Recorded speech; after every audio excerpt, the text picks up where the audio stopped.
Assalamualaikum warahmatullahi wabarakatuh. Mari kita sambung bab puasa bulan Ramadan bahagian yang kedua.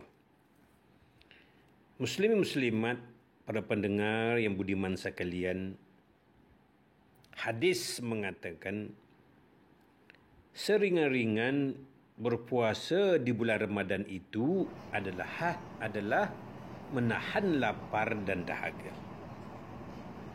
Hadis sahih mengatakan seringan-ringan puasa di bulan Ramadan itu adalah menahan lapar dan dahaga. Muslim-muslimat yang dirahmati Allah sekalian, menahan lapar dan dahaga adalah puasa yang paling ringan, paling rendah, paling bawah. Inilah ini maksudkan sering-ringan puasa di bulan Ramadan itu menahan lapar dan dahaga. Artinya lapar dan dahaga itu suatu puasa yang ringan, rendah. Manakah yang dikatakan sebesar-besar puasa?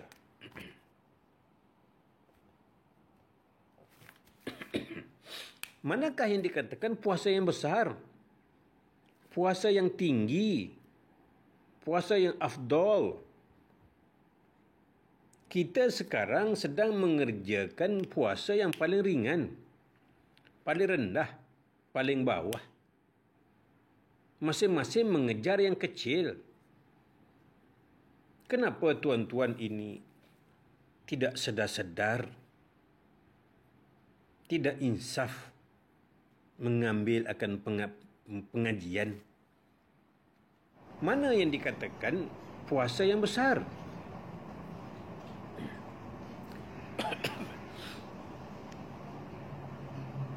Sebagaimana hadis mengatakan sebesar-besar perang Badar itu besar lagi perang nafsu.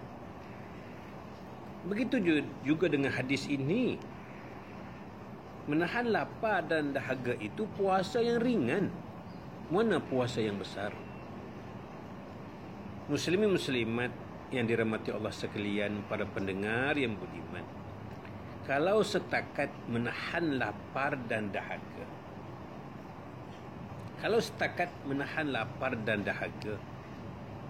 budak sebaya 7 tahun, seusia 7 tahun pun boleh berpuasa.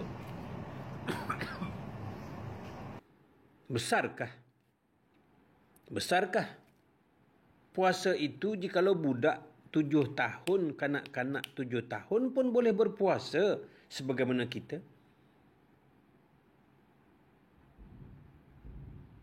Muslimin muslimat, para pendengar yang budiman, renungkanlah kata-kata saya ini. Apa lebihnya? Apa istimewanya? Apa besarnya menahan lapar dan dahaga jikalau budak kecil pun boleh? Malahan kanak-kanak berpuasa lebih hebat daripada kita. Kerana kanak-kanak berpuasa boleh lagi berlari, boleh lagi bermain, boleh lagi lompat. Adapun kebanyakan kita berpuasa menghabiskan puasa kita dengan tidur. Tambah-tambah lagi pada dunia sekarang ini kita boleh menipu Allah dengan memakan obat tahan lapar. Obat tahan lapar, biarpun kita tidak bersahur, kita tidak lapar. Kerana kita makan obat tahan lapar. Seolah-olah kita boleh menipu Allah dengan cara berpuasa, makan obat tahan lapar. Atas dasar ukuran apakah Allah lihat akan puasa kita? Atas dasar apakah yang Allah perhatikan atas diri kita ini? Atas dasar apa kita berpuasa? Menahan lapar dan dahaga, budak kecil pun boleh berpuasa. kita makan ubat tahan lapar, kita tidak akan jadi lapar? Apakah Allah itu memperhitungkan kosongnya perut kita? Jikalau Allah melihat di atas dasar kosongnya perut kita, apa salahnya kita berpuasa, buka puasa pada jam 12.30 malam? Apa salahnya kalau kita buka puasa pukul 2 pagi? Bagi menunjukkan Islamnya kita, bagi menunjukkan tahannya kita berlapar. Tetapi tidak sebegitu. Malahan Allah melarang melambat-lambatkan buka puasa. Artinya di sini bukan lapar, bukan dahaga yang Allah pandang, yang Allah tilik. Bukan lapar dan dahaga menjadi perhitungan Allah. Kalau sekadar lapar dan dahaga menjadi perhitungan Allah, kita boleh tipu Allah dengan makan ubat tahan lapar. Kita boleh buka puasa pada jam 12, pada jam 2 pagi. Kalau perhitungan Allah itu kosongnya perut, Allah Subhanahu wa ta'ala bukan sebodoh itu untuk ditipu. Allah tidak melihat kepada kosongnya perut kamu. Lapar dan dahaga itu puasa Ramadan yang paling ringan pada rendah paling bawah. Yang menjadi ukuran Allah, yang jadi perhitungan Allah itu bukan kosongnya perut. Apakah yang jadi perhitungan Allah? Menjadi saringan Allah, menjadi perkiraan Allah. Muslimin muslimat yang dirahmati Allah sekalian, ini perkara seringan-ringan puasa di bulan Ramadan adalah menahan lapar dan dahaga. Lapar dan dahaga itu puasa yang paling ringan. Marilah kita mencari puasa yang paling berat, puasa yang paling tinggi, puasa yang paling afdal. Apakah puasa yang paling tinggi itu? Selain pada melahan lapar dan dahaga, muslim muslimat yang dirahmati Allah sekalian, yang Allah pandang itu bukanlah lapar dan dahaga. Allah pandang, apa yang Allah pandang? Allah pandang penyerahan dirimu kepada Allah Subhanahu wa ta'ala. Perlahan-lahanlah serah diri kepada Allah. Bermula daripada kaki ataupun bermula daripada hujung rambut, sampailah ke hujung kaki, ataupun bermula daripada hujung kaki sampailah ke hujung rambut. Serah kepada Allah. 7 anggota diri kita inilah yang dikatakan nikmat, rahmat dan barakah. Nikmat, rahmat dan barakah inilah yang hendak dikembalikan kepada Allah Subhanahu wa ta'ala, barulah dikatakan hari kemenangan. Inilah yang dikatakan bulan puasa itu hari kemenangan. Hari kemenangan ini, muslimin muslimat yang dirahmati Allah sekalian, nak menang lawan siapa? Menang lawan menahan lapar dan dahaga. Budak sekecil-kecil 7 tahun pun boleh berpuasa. Menang apa? Apakah menang peperangan? Bila yang tuan-tuan pergi berperang? Nak menang melawan nafsu, budak bayar 7 tahun pun boleh tahan nafsunya berpuasa sebagaimana orang dewasa. Muslimi muslimat, menang lawan apa? Menang lawan syaitan. Budak kecil pun menang. menang-menang ini sesuatu yang besar.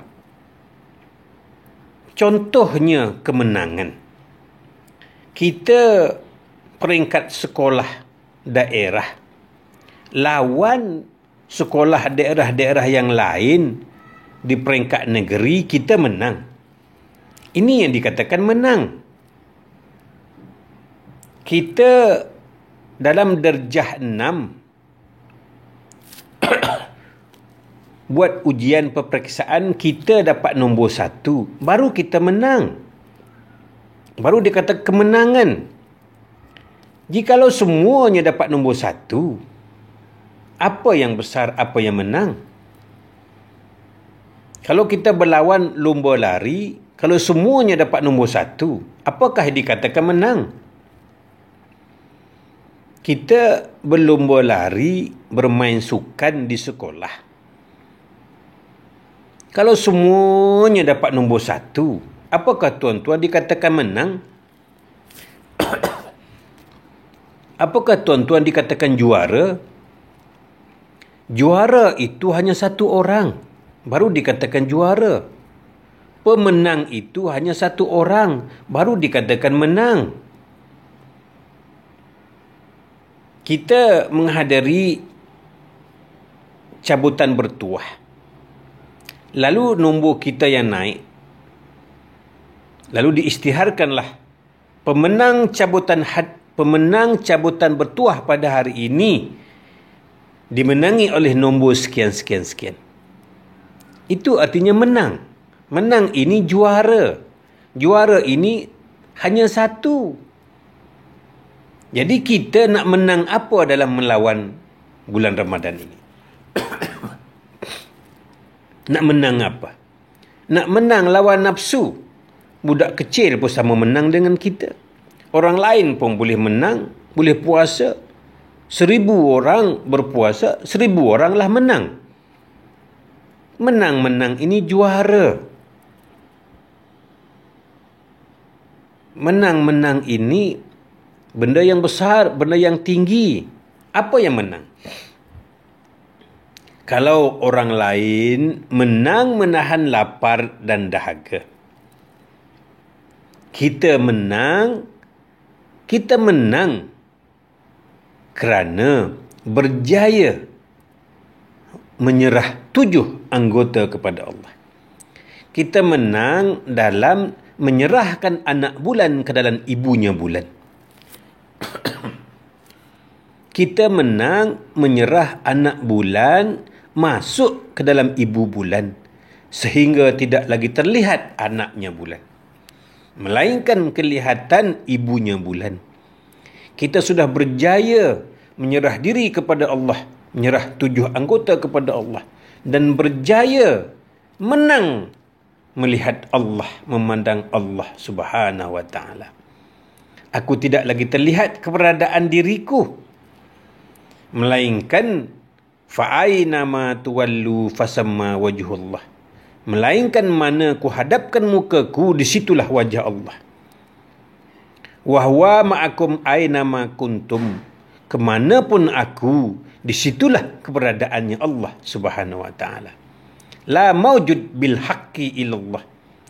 Tidak adalah yang mawjud dan wujud ini melainkan Allah Subhanahu wa ta'ala. Inilah yang dikatakan menang. Aku tidak lagi memandang akan jin, syaitan dan iblis. Tidak bergerak sebesar zarah jin, syaitan dan iblis, melainkan jikalau tidak digerakkan oleh Allah. Kenapa aku nak memandang, nak takut kepada jin, syaitan dan iblis? Jin, syaitan dan iblis tidak ubah umpama aku juga makhluk yang tidak boleh bergerak jika tidak digerakkan Allah. La tataharruku zarratan illa biiznillah. Tidak bergerak biarpun sezarah jika tidak izinnya Allah. Jadi aku sudah menang. Menang melawannya syaitan.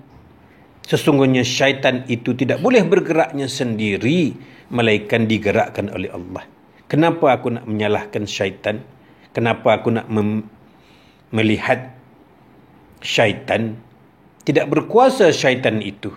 Pada hari ini, jam ini, saat ini, ketika ini, aku telah terpandang Allah Subhanahu wa taala.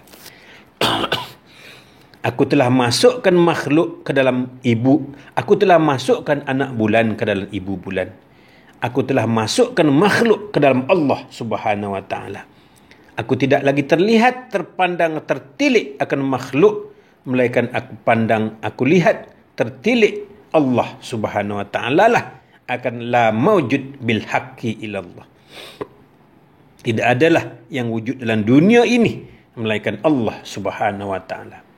Inilah hari kemenangan kita. Bukan menangnya perang. Bukan menang menahan lapar dan dahaga. Menang-menang itu bukan semua orang dapat nombor satu. Menang itu hanya satu orang dapat nombor satu, baru dikatakan menang. Muslimin muslimat yang dirahmati Allah sekalian. Menang melahan nafsu daripada godaan syaitan. Mana mungkin syaitan boleh menggoda kita? Syaitan juga menggunakan kudrat dan irada Allah. Tak boleh bergerak jin, syaitan dan iblis untuk menggoda kita jikalau tidak diizinkan Allah. Jikalau tidak digerakkan Allah. Kenapa kita nak takut kepada jin, syaitan dan iblis? Kenapa kita terpandang akan jin, terpandang akan syaitan? Kenapa kita tertilik iblis? Pada hari ini, jam ini, saat ini, ketika ini, marilah kita melihat pemiliknya jin, pemiliknya syaitan, pemiliknya iblis, iaitu Allah Subhanahu wa taala. Tidak ada apa-apanya jin, syaitan dan iblis. Tidak ada apa-apa kelebihan. Tidak boleh mereka menggoda kita jika tidak diizinkan Allah. Kenapa tuan-tuan tidak terpandang Allah? Kita tidak boleh melawan kehendaknya Allah.